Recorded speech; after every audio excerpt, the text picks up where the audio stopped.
What makes the good life the good life? This podcast is on a mission to find out. So join us as we explore the Heartland's best and most honest voices. Venture to all four corners of York County, because when it comes to quality of life, it's all about keeping it local. Brought to you by the York County Development Corporation, this is 17 County, Season 4, with a spotlight on York College.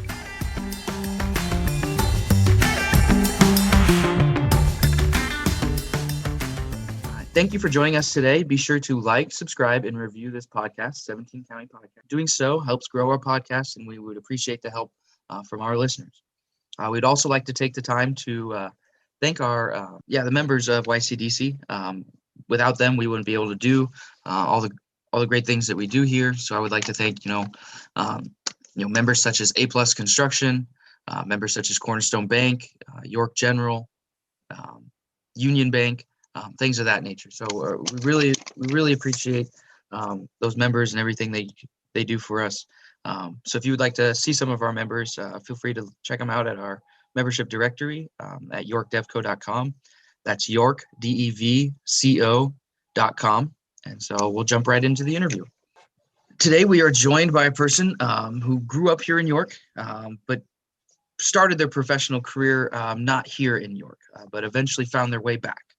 She has a love for education and a passion for helping her students succeed and finding their passions. Sarah has been a faculty member with York College since about 2016, where she is responsible for the introduction to education class, education psychology, instructional technology, and teaching language arts classes. So today I welcome Sarah Van Gomple to the podcast. Welcome to the show. Thank you. So this first little fun segment, gonna kind of have a little fun thing. You're walking through, I want you to imagine you're walking through Beaver Creek trails. You stumble upon this time machine that's just kind of sitting there, and on it is a note that says there's enough energy in this little time pod for one trip for you to go somewhere and then come back. When are you choosing and where do you go, I guess? Wow, tough question there. My 10-year-old would love this question. He loves the concept of time travel, reads lots of books connected to that. So I'll have to share this question with him later on today, or possibly let him listen to the interview. But so, as I reflect on that, Beaver Creek makes me think of a couple things: leisurely walking, but also running, training for sports programs. So I have bittersweet feelings about Beaver Creek Trail. But back to the time travel. So, this is the first year, and kind of sad to admit, but it's the first year that I have actually decided to read through the entire Bible. And so I'm following a podcast called Bible Recap after I read each day in the scriptures. So one of the places I would love to go is Jerusalem and just back to those Bible times. The podcast that I listen to just really brings it to life. What happened helps you feel as if you're there. Thinking through the map of where everything happened. And so it's just been amazing to the fact that she can bring it to life. So that is one place I would like to go, as I've read about all of those places this year. And then the fun side of me is thinking, I love Back to the Future. So heading back to the 50s would be pretty awesome. Love poodle skirts, love the music, all that fun. And so that would be a fun time, I think. Yeah, no, it would be a lot of fun, no, for sure.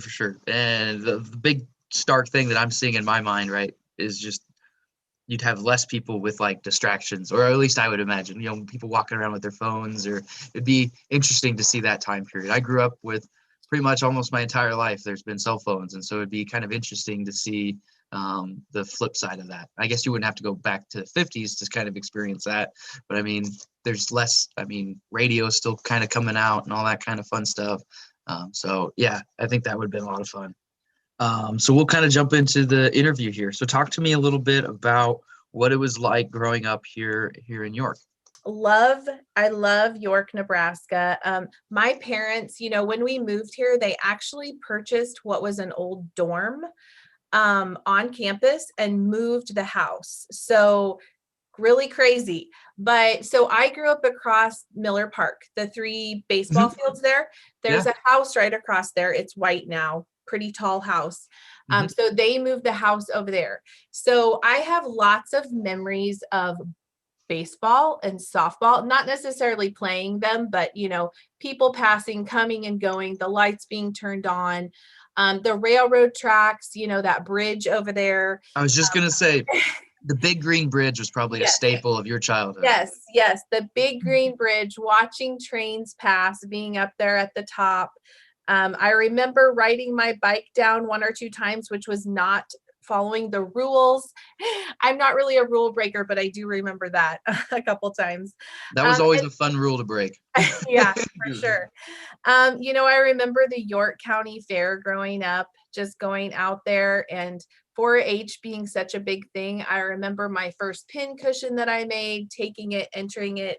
And then a big part was my parents owned and ran the country kitchen.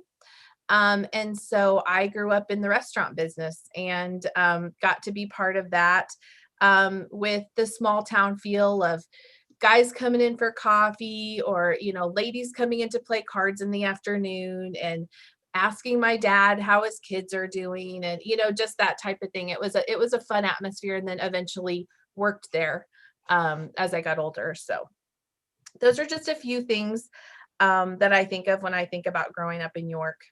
And so you were pretty involved, it sounded like. Were you able to do sports or anything like that, or did working at the family business kind of take up some of your afternoons and evenings? I played basketball, I think through part of high school, but soccer was my big sport. So I played keeper for the girls soccer team, and it was newer. The sport had been, introduced. It wasn't too long before I had entered into high school there with York High.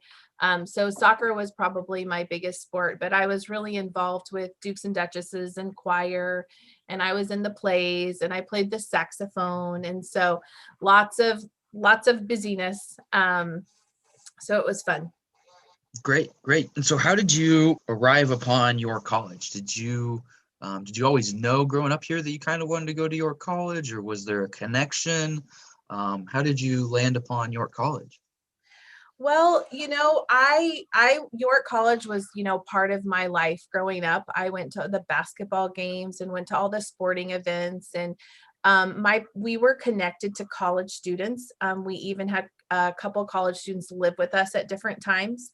And so I was always around it, but wasn't like a diehard, yes, I'm going to go to York College. So I think it was my sophomore or junior year, I picked like 4 or 5 colleges to go to. And so my parents I knew I wanted to go to a Christian school. So we ventured out to Oklahoma and to Arkansas and to Texas maybe, and visited several schools. And I liked all of them, but just kind of came back to really liked York. I liked the small feel of York. And I'll talk about it a little bit later, but I feel like there were lots of opportunities to shine.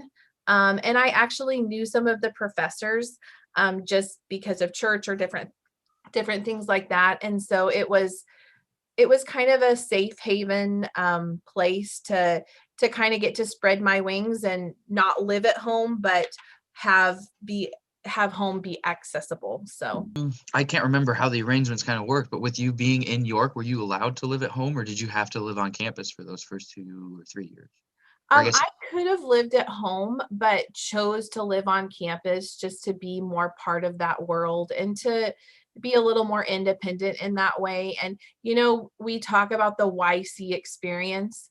And so just really wanting to have that YC experience, I didn't know if living at home could possibly jeopardize that or draw me away. And so that's why I chose to live on campus. Is your dorm still on campus? Is your Yes, hall? it is. In fact, they changed my office, I think one of my dorm rooms is like right above me where my office is now on campus, which is really weird. Some days I sit in there and I'm like, I really fit in this room, like my bed and everything, because it seems so small. But yeah, so right, like the floor above me, I think my sophomore year was my room. So kind of crazy. That's kind of crazy. Yeah, you go around, you do all these different things, you travel different places, and you come back and you end up almost right where you started. It's a small world in many ways. Yeah, exactly. That's really cool. And so what about education kind of interested you? That was your major as an undergrad. So how did you kind of land at education? Well, so, actually my first love was psychology. Have just, I worked at the boys home here in York, I can't remember what it was called.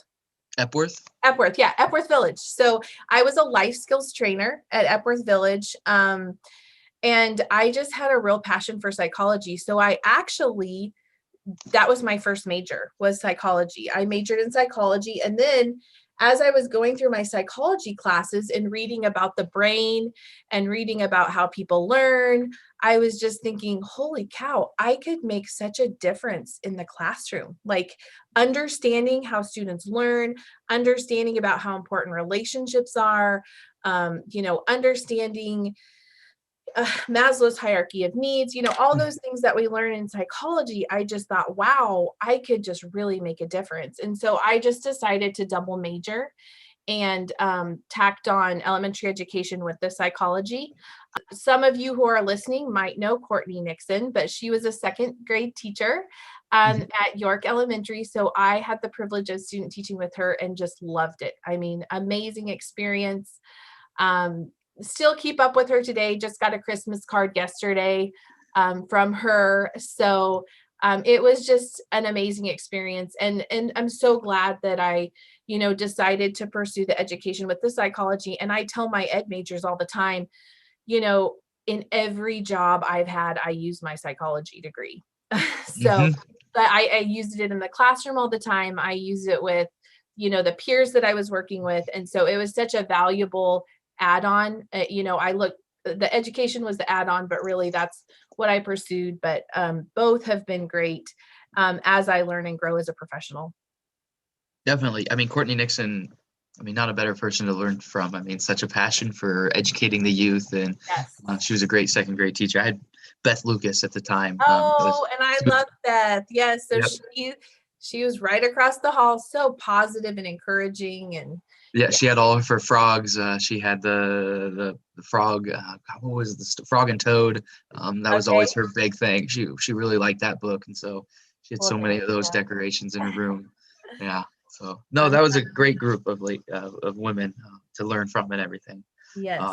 So your time as an undergrad, how kind of was that? What was your experience like? You talked about the YC experience. What was your YC experience? How would you describe your time? Well, the nice thing about York College is you can go to York and I feel like you can shine in the areas where you feel like you have talents. And so, I played soccer for York and I was in the choir, but you can also go to York and challenge yourself to grow in ways that maybe you haven't had a lot of experiences in. For example, being part of club, or I was a Songfest hostess. And, in a bigger school, I would have maybe been intimidated to attempt those opportunities or maybe not even had the opportunity. And so I think that's just the great thing about York College is you get to shine and do what you love. And we have a lot of students that come to York because they want to play their sport or they want to, do their thing. But while they're at York, they get to stretch and grow in other ways. And they actually realize gifts and strengths that they have that they didn't know they had. And so I feel like there was just a lot of opportunities for me to grow spiritually and to grow as a person, and the campus is very relational. And so to grow in relationships was probably the highlight, of my experience at York with not only my peers, but with my professors. our classes, generally speaking, are smaller in size compared to most schools. And so there truly is a relationship with the teacher and the student. It goes beyond the academics for sure. And I can vouch for that on the student side, and I can vouch for that on the professor side now. So I would say that's one of the biggest positives. No, without a doubt. It seems like a great time. And I've always really kind of admired that about your college, is how it's about the experience, and how you're getting an education, but it's about growing as a person. It's more than just the education.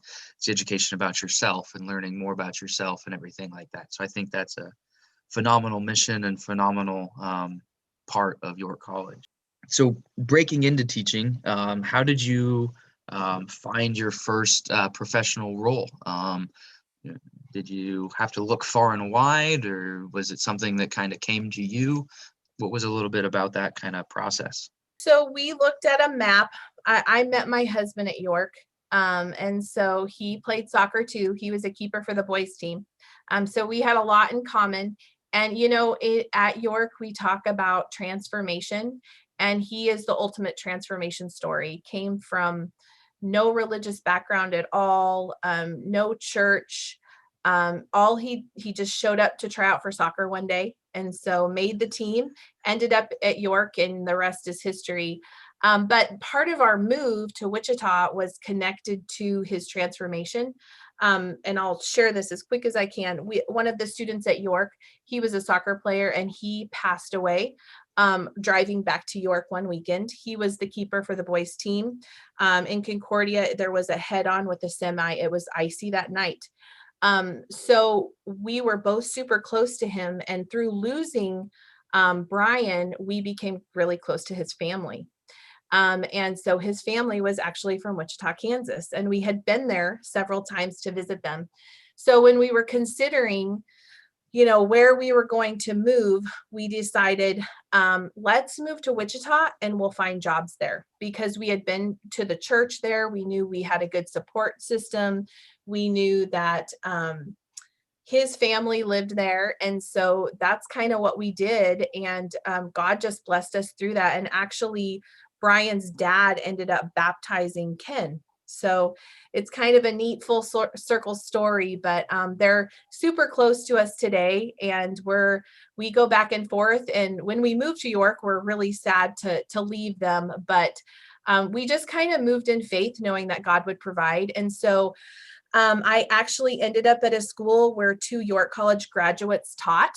And so connections, big time, small world. Wichita, Kansas basically gives you a contract, and then you go to the schools and interview, and you accept or not. So I ended up at a school with 2 grads. One of the guys I went to high school with, Scott McCall. I don't know if you know the McCalls at all, but he worked at that school. And so it was South Wichita, 93% free and reduced, very, very poor area, lots of diversity. I had, 8 ELL students. I had, I think, maybe 5 Caucasian students, 6 or 7 African Americans. So it was very diverse, a very high need school, but absolutely loved it. It was amazing. And I actually got to loop with those students. So I taught them first grade, and then I got to go to second grade with them. And that was so fun. Just really focused on relationships that year, and had a lot of fun in the classroom. It was a first grade classroom, and just really enjoyed it. So that was my start. So that was your first classroom. Was that your only classroom, or I guess how many? So I had lots of opportunities with the Wichita schools to do different things. So I was in the classroom for a few years, and then I switched schools because somebody sent me a message saying, hey, we could really use you over here. So I became a reading specialist. And I just got to teach reading all day. Reading is my passion. Teaching first and second graders how to read, just love it. But I actually in that school got to work with K through 5th.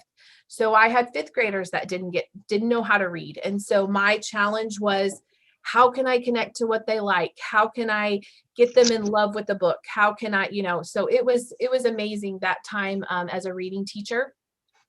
Then I got another message and somebody said, hey, we would really like you to work with as an instructional coach.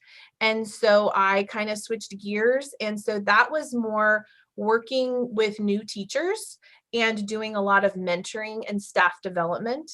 And so I got to go into classrooms and model lessons, and teachers that had questions or wanted to work on a specific area, I got to work with them and had lots of training for as far as like a career move. It was a really good career move, seeing all angles of how a school system works, and made a big difference that way, which was awesome. And then my true passion is ELL. It was part of my master's. And so I did that a few years, and I was thinking, I really miss the kiddos because I was working with a lot of adults, a lot of teachers. And so a position opened up that was not totally full-time. I was in the middle of raising 3 boys. And so I took that position. And so for about 9 years, worked with ELL students. So students that do not have English as their first language, got to use strategies and help make learning come alive for them, and just worked with small groups of students. So I would be working with all kinds of teachers at a school K-5 and just pulling small groups or going in to support the teacher and team teaching with them. And so I got to do that.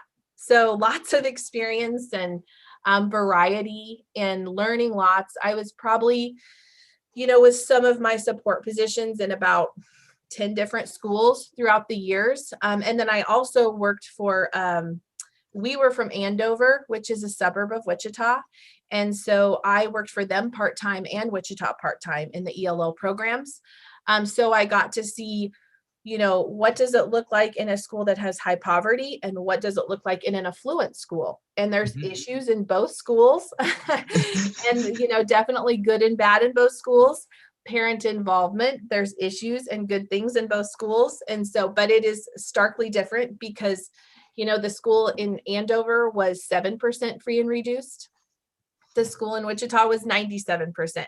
So it was like, all across the board. And a lot of students in Andover were, adopted or foreign exchange students. And so Wichita was different. And so it was a great experience. And I'm just continuing to learn and enjoy working with all ages. You certainly got a lot of exposure to different, demographics, different styles. Just the different, kids are going to be kids no matter where you put them. But Right. their upbringings are kind of the big influencers of, how they act and everything like that. And so it's very interesting how you got to kind of get to see, kind of both sides, I guess, if you will. No, that's really cool. So during that time, you got to do a lot with what it means to be an educator or be a teacher, as you will. Not typically what most people think of as an educator, but it was really cool, just kind of see you kind of progress as you were helping more teachers. And so how did you transition to wanting to be the teacher of the teachers? I'm guessing that mentor part that you really that you got to do with that staff development and instructional coaching, you kind of found a really big passion with that. But I kind of like to hear how you kind of transitioned to being in that role. I am a firm believer in like God guiding me and God guiding us. And so our move to York was, we had been praying for a couple of years about, we loved Andover, we loved Wichita, loved our church there, loved our neighborhood and our schools.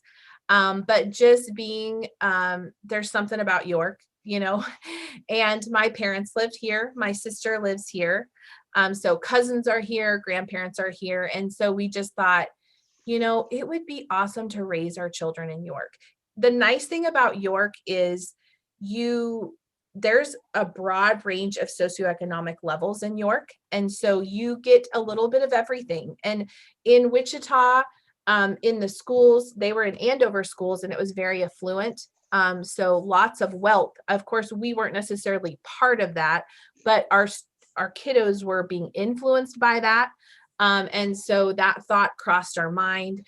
And so we were just like, if there's ever an opportunity, and my husband found a position, and he currently works at UTC here in York. So he's enjoying that. He had an aerospace background from Wichita, worked in aerospace for several years. And then what are the chances that a position opens up in York, Nebraska in aerospace? It's like crazy. So that was great. Yeah. And then for me, like I wasn't necessarily thinking, oh, I definitely want to be a professor, but it's just kind of how things came to be and the opportunity presented itself. And so I applied for the position, and, I knew I wanted to be in education. I wasn't for sure exactly where I would land. But when you are training teachers to be teachers, you think about the impact that you can have. Like you can have a lot of impact with students, but when I hear from my teachers that are out in the trenches right now, all over the US, telling me about their day or how they talk to a parent or the light bulb moment with the child going on, I'm like, wow, that is so far reaching. Not necessarily me, but just being part of that, getting to experience that, getting to hear about that. It's amazing. I had a second year teacher Zoom in on my intro to ed class and shared.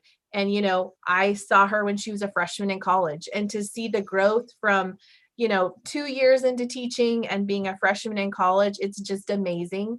And being part of that process is such a blessing. And the nice thing about college students is you are the teacher and they are the student, but you also get to end up being friends on the other side and possibly peers and maybe even coworkers. And I'm a peer with my professors that I went to college with, like I had Frank Wheeler and now he's a peer.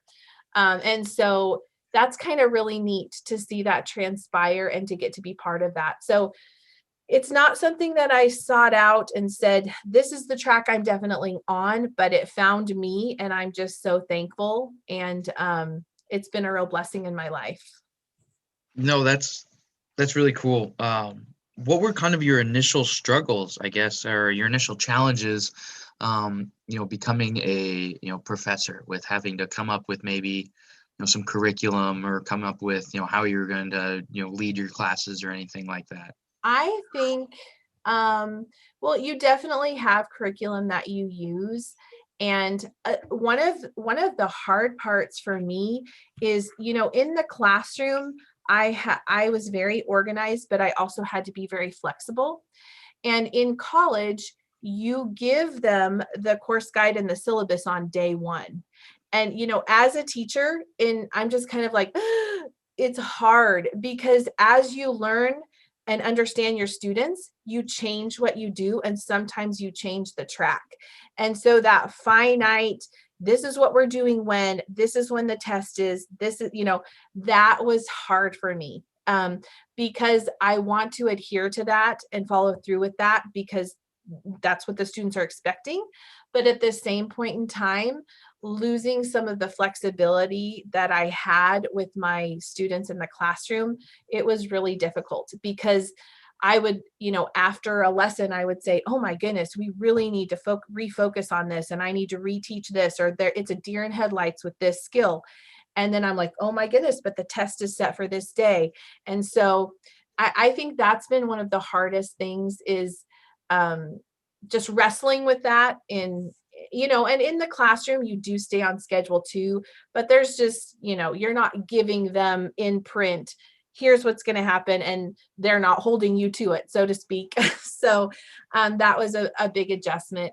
I think another big adjustment for me in the classroom is, I think that sometimes in the college world, it can be a little more emotionally taxing.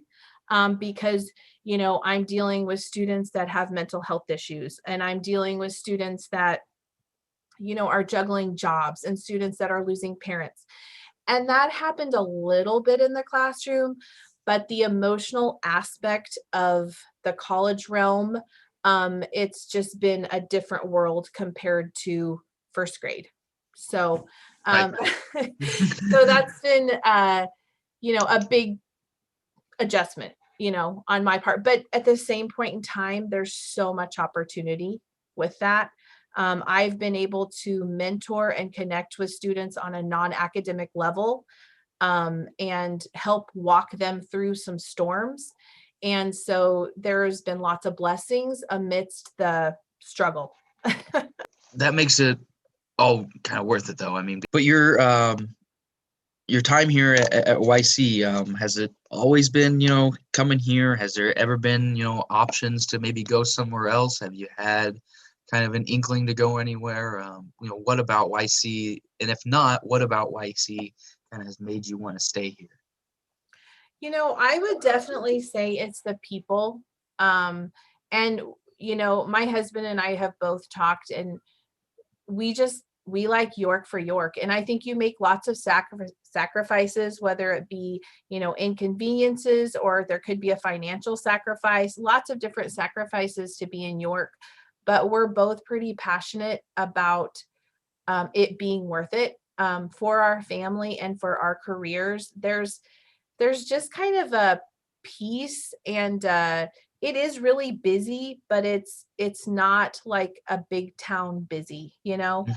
and so I love that about it. The support that I've received from my peers at the college has been amazing.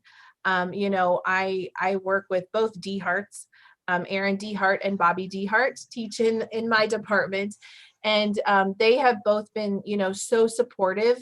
I don't know that I like saw myself as the professor type, in many ways. And so they've just really mentored me and helped me, and brought me along and built confidence, and that type of thing. So I think a lot of it has to do with the people. I can't picture myself doing this same work somewhere else. And part of it might be my personality, because I kind of like, I don't like change. So I'm a little bit of a creature of habit, but I think more than that, it's just the support and the people that I work with. And, there's so many people that support the college. Um, a couple of our really good friends from Wichita, he's a board member. And just even the support I receive from them from Wichita, in appreciating the work, appreciating the dedication, keep doing what you're doing. I mean, it's just amazing. It's definitely um, a work that you really need to feel passionate about in order to be successful in it. Because of course you're not in it for the money, or even the accolades. And so there just needs to be a true passion. And I really believe in the mission as far as transforming lives. I've seen it in my husband. I've seen it in myself. I've seen it in students since I started working, at York. And so it's a business, and it's just a lot more about, there's a lot more than academics going on at York College. It certainly makes, when you work somewhere, when you can see that mission, coming to life and actually being enacted and everything like that, that makes all the work and anything that could be considered a struggle or considered a challenge, just so much more bearable when the fruits of your labor are really being lived out. And so that's great. And that's something that I've also, really, really appreciated about York College. So, just life here in York in general, what did you appreciate as a youth growing up here and as an undergrad? And then maybe what was something that maybe you appreciated more, as a professional when you came back, or maybe something that you didn't realize, either one way or the other? Growing up, I just that so many opportunities, in the schools to be involved and be part of something. And you didn't have to be the best to be involved. You could be so and still be part of the team, and you could play, and you could, have time to get better. And so I love that. The small town feel, the one finger wave from people. I mean, that's all just, you go somewhere else and you just don't see that, in the big city, you don't get to experience that. I love the way So, from a child, I think the country kitchen was just such a huge part of our lives in growing up there, and connecting with people there. And so that was a big part of my childhood, was that restaurant. As I grew up, I think my involvement in the schools and in my youth group was a big part of York. And working at the restaurant. So all of that had a big impact on who, I became as an individual. And then like moving back, I see it with different eyes. I think I have 3 boys. So I have a 10th grader, an 8th grader, and a 4th grader. And so I have last year and this year have a child in each school. And so I view York from a raising children perspective, just being a mom. And I would say that it is a huge blessing. My child can ride his bike to somebody else's house and be fine. He's going to probably see a couple people outside that he knows, and he's going to wave at them. He can ride his bike to his grandparents' house. When we go into a store downtown or go to a restaurant, we see people that we know. So supportive. One example I would say is, and I think of the term rally the troops, just the support that people are. There was a message on Facebook earlier this week about Mahoney House. The residents were going to be in their rooms through the 28th. And somebody said, I want to make care packages for the residents. And it was like response after response. What can I do? What can I do? Can I give you money? What can I do? And I'm just like, that's York. Like, just people are behind each other, supporting each other. And so it's nice to raise your family in a town where there is that much support. I do want to mention the schools because, coming from Wichita, I had a son that moved in the middle of 5th grade, and he was so sad because, the middle of 5th grade, leaving all of his friends, and the schools, I cannot say enough good about the York Public Schools. And we're not in the parochial schools, but I've been in touch with them from a York College perspective. All the schools in York are just amazing. The teachers are so committed and passionate. It's just a real family feel. And when my boy entered middle school after only having a semester here, he had an amazing experience at York Middle School. The family, every morning they go to their family, and he was a 6th grader, but he knew 7th and 8th graders that had his back walking down the hall. And, that's York. And so I didn't appreciate it from those eyes as I grew up, but coming back, I really am seeing it in a new light as far as the community and the support that people are to each other. So those are some things that I see, just in all the different ages and stages of my experience with York. You nailed one of my favorite things about the school, the family. That's my favorite thing about middle school, was just being able to have that group to come together and do whatever. You had a teacher that you knew, on a much personal level and everything like that. Yeah. That family aspect it's very important too for kids at that age range. They need to have, those people that they can turn to and trust. And so it's really, really cool. Yeah. And I will say, in Intro to Ed, we talk about our school experiences. And so I have students from across all states in my Intro to Ed class, and they're sharing. And it is really rare to hear a student share a positive experience about middle school, like my own children experience. To walk away from middle school feeling good about themselves, feeling like they grew, feeling like they're connected to their teachers, the family feel.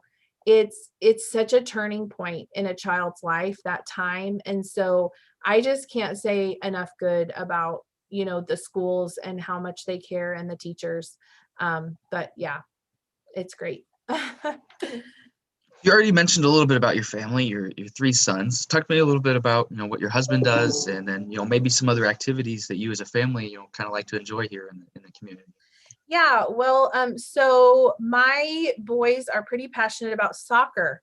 Um, they started playing soccer in Wichita. And so that's been a little bit of a struggle because this is a small town and this is where you play football, baseball, and basketball, right? Which So, and it hasn't always been that way though. We used to have such a phenomenal the York Panther Soccers were, it was yeah. Puma Yes. soccer was great. Yes. And so it's been kind of a roller coaster with soccer, in York. It's gone up, it's gone down, it's gone up, it's gone down. So anyway, but they found their passions. And of course, Andrew didn't get to play last spring with COVID, but he's hoping to play this spring. And he found a team to play in Lincoln. And then Charlie found a team in Grand Island, but they play pickup soccer all the time and play with the college guys and, that type of thing. And Andrew plays tennis and Charlie's playing basketball, and my youngest moved here early enough to where he's going to like all the sports. He wasn't influenced by the soccer craze in Wichita. So he's football, baseball. So very sports oriented family. We just like to be together. I was thinking about, the blessings from COVID, and I was talking to my husband the other night, just being able to eat together more often. There's bad things too, but we've had lots of family time and been able to connect. So we are very involved with East Hill Church of Christ. That's where we go to church, and our kids are involved with the youth there. And Andrew and Ken were heading to Ecuador, but that got postponed because of COVID too. So that's a big part of our life is serving at East Hill and being involved there. We love to travel together. And so this last summer we went to the Big Five in Utah. And it was more of a socially distanced vacation, not a lot of people, and got to see lots of amazing country. And so that was a lot of fun. I'm trying to think. As far as my husband, he works at UTC, and he is in supply chain. And so he works with being in charge of making sure that UTC has all of the parts, and when the parts come in and when everything goes out, and he's big scheduling guy. And, it's kind of weird because I've never seen his office because, they have the regulations where you're not really supposed to go in unless you're working there. So I get to hear a lot about it. And he's had Christmas parties before where I've met a lot of the people that he works with and stuff. And so he's pretty involved with that. I think we just kind of like, hanging out as a family, and we have a dog, like to go on a lot of walks, enjoy spending time with family, and wonderful neighbors, amazing neighbors that we have here in York, get to spend time with them. I think COVID's put a lot of things on halt as far as I'm a big hospitality person. And so part of me feels like it's died because you just can't really be as hospitable as you want to be, with COVID, but finding, ways to serve and connect. So this last part of the interview, I just kind of want to jump into some rapid fire questions. These are just some fun questions to kind of round out the interview. First one here is favorite restaurant in York County. It just kind of depends on the day. So I've always loved Chances Are. It's a favorite, but really, I also really like La Cocina. I think it's neat that a restaurant moves in that hasn't been here all along and does so well. It's you can get your food fast there, and it's a nice location. So love La Cocina. And if we are working real hard on our budget, love Wendy's, because you can do that 4 for $4. And when I've got 3 boys that are, hungry, it helps us stay on our budget. So, so those are probably my top 3 faves. Thoughts on York College esports? I saw that York College is getting esports on that. Well, I'm excited to learn more. I'm not brushed up on my esports skills. I do have 3 boys that love playing on the field and love playing on the video games they're wanting FIFA 21 and something else 21. And so, I'm excited about it. I'm excited to learn more. It's a different realm, and I think it's neat to go there. I think it's exciting that, it's a risk and it's not, but that just to kind of be on the cutting edge of something, and York embracing that and working through that, I think that's neat for the college. And I guess I look at it generally as just an opportunity. So I am not well versed in esports, but I am looking forward to learning more about it. And I've heard lots of conversation in my classes about the money you can make with the gaming, and I'm like, wow, there's some serious money to be made here. And so I just look forward to learning more about it. Favorite meal here in either a homemade meal, or if there's a meal that you love to go get, what's kind of a favorite meal of yours? So if I could choose anything, it would be the jumbo shrimp at Chances Are. It hasn't changed since I was a little girl, and it's a favorite. Favorite memory here in York County that you maybe have? I have several memories. One being just my York High graduation. That was a neat memory. But a more recent one is, I think, and this was before COVID, but all three of my boys like to act, and they've been in several Yorkshire plays. And so just getting to watch them on stage, specifically at the Yorkshire Playhouse, has just been a real blessing.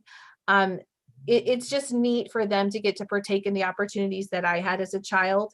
And they probably won't be a professional actor when they grow up, but they get to shine and enjoy and do something that they love. So that's something that I've really enjoyed.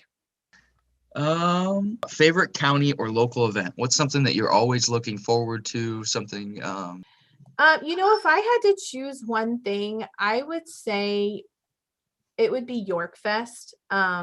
And partly because I don't participate in everything, but just the feel, the hometown feel, the small town feel. Everybody can be part of something, that weekend. It's a real family-oriented weekend. Lots of different opportunities to do different things, and just to kind of celebrate who we are and what we're about. And so I really enjoy Yorkfest.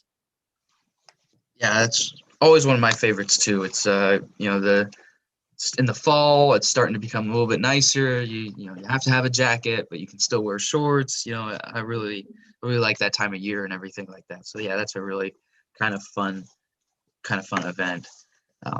Next segment I have here, it's called, What's Making Us Happy.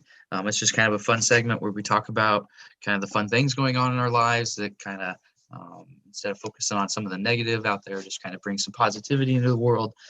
So I'll go ahead and go first. What I kind of want to talk about is what's making me happy right now is youth bowling. I help coach the youth bowling program here in York. And so we've had some real good, we just started the season in at the beginning of November. So we've had some meets under our belts, and I'm real proud of where the bowlers are coming along. We have a couple seniors who have never bowled before, who are progressing and doing very well and learning the sport and becoming very good at it. And so it's very unfortunate that they're seniors, but I'm very excited to kind of see them progress and everything like that. And then we also had a freshman just last weekend. He bowled a 299. So he got through all 11 frames, through 11 strikes, and then got to the last frame and ended up only getting 9. He threw a really good ball. He did everything right that he was supposed to. He just didn't get the luck that he had gotten. Not luck. The rest of them were really good strikes. So he didn't get the kind of extra carry that he had wanted. So he's only 14. We're looking forward to his future. So yeah, he's got a lot of opportunity in front of him. So I'm excited for him and everything, and a lot of our other bowlers as well. So that's what's making me happy right now. Awesome. So just sharing, I'll share a little bit about our youth group.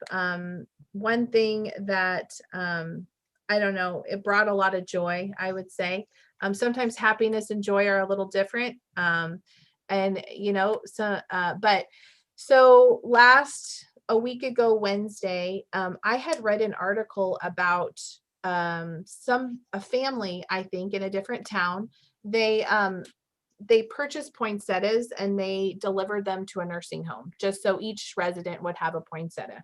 And I was like, wow, that's something simple and easy to do. Poinsettias are pretty cheap. And I guess the residents just loved it. And so what our youth group decided to do is they got a list of the widows and widowers in our congregation, which when we counted up, we had 25, which is crazy. Most of those individuals during this time of COVID have been, home alone, doing church online, limited contact, found out that some of them don't even have access to like video, like to FaceTime their grandkids or to, it just, So even if they wanted to, they couldn't. I know it breaks your heart. And so what we did is we had some benevolent money left. And so we're able to purchase about 25 poinsettia plants from Walmart. And then our youth group kids made a card for each widow or widower with a verse and shared just a positive message. And then families, that we divided them up, and families went out to deliver the poinsettias. And the stories that I've heard from the deliveries, there was one delivery to Mahoney House because one of the lady lives there. And so the family actually sent a video to the nurse, and the nurse played their message for the resident. And she just loved it. And one of the families delivered to a lady, and she said, when the lady opened up the door, she just burst into tears. And so, that brings a lot of joy. And I'm so thankful for my family and my close circle during this time, but not everybody has that. There are a lot of people that are alone, and what can we do to encourage, those people and to connect with them? Just thinking even about physical touch, how much do we need that? When you read the research, it's pretty profound as far as needing physical touch and having that absence. And so that brought a lot of joy, just delivering those poinsettias and getting to spread, some cheer. That was probably one of the top highlights. And then the kids staying in school, like that's been such a blessing. The fact that they haven't had to go online. My kids have just been so thankful to be in school learning, to get to still do activities. That has been a huge piece of joy in our household. So. No, that's great. I'm very happy about our community being able to manage everything we can and still keep the kids in school and everything like that, not have to do the distance learning like some of the other schools have had to. So that's been great. Just want to thank you again for your time today and your participation. So I just want to leave kind of you with the closing thoughts. You get to finish the show with words of wisdom or a quote or kind of whatever you want to leave the listeners with. And so the floor is yours. All right. So, if I had to think of a quote that has been really impactful to me, it's the one by Nelson Mandela, I think. And it says, education is the most powerful weapon we can use to change the world. And I would put a little caveat in there. It depends on how we do education. And so I think if we teach others how to think instead of what to think, I think that's where the true change happens. I think we can educate in a way where we're just, telling people what to think, but the true educator that is igniting the power and passion in others is giving them tools to think for themselves. And that has been amazing for me in the classroom to see in the college setting, and in the classroom setting. And so that is a quote that resonates well with me. And on the days where I'm thinking, is this worth it? I think about the power that can happen from education, and it keeps me going. That's awesome. Thank you for sharing that today. And so thank you once again for taking time out of your day. I hope you have a great, I think finals week is over for you, or it is. We just finished Wednesday with finals, and grades are due today.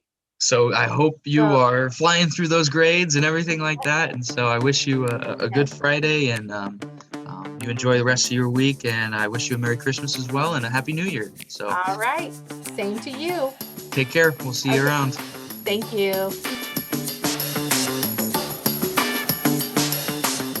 This is 17 County, podcast brought to you by the York County Development Corporation in Nebraska. For more information about life and opportunity in the Heartland, visit yorkdevco.com. Come grow with us. And if you liked this episode, be sure to rate and review 17 County on Apple Podcasts or wherever you listen.